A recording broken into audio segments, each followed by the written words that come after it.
things. But have you heard? They're putting crap in your food.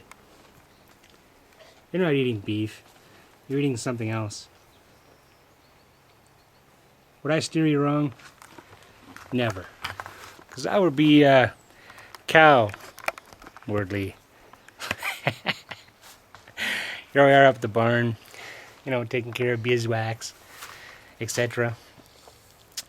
There's no money in this farming thing, especially a hobby farm dynamic. For a farmer to really make a go of it, even in Canada, you got to have huge tracts of land and, mega cows and all of that going on. We don't. We have a little hobby farm here. And, it costs me more money every year than I could possibly ever make, But I can tell you, there are some things that it does offer to me. And some of those things are priceless. For example, one of the things that I have the advantage of every day is that when I take a bite out of one of these cows, and I know its name, I've raised it from birth. I loved it. It won a lottery too, in a good way. But I got to tell you, what do I get out of it?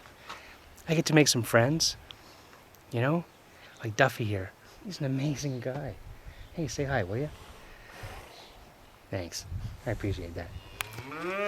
All of these guys have names. Raised them from birth. And you know what? When it's time to go, it's nature's way. They're okay with that. I'm okay with that. We'll love it through.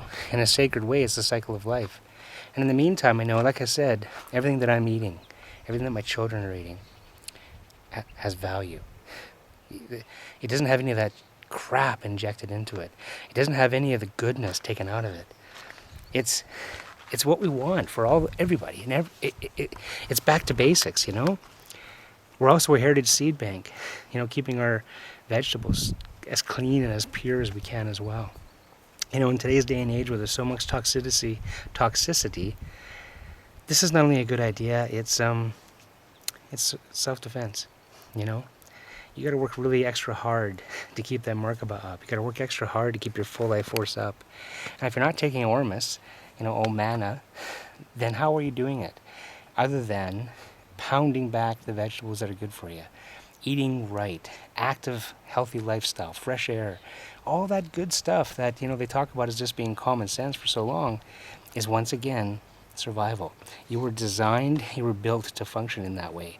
You were not designed and built to function inside of a 4x4 foot cubicle, punching into a computer screen all day long. You were not built for that. It's not what you're supposed to be doing. You are a human. Haven't you heard? They're steering you wrong. Let's make some changes that are bovine. Moo.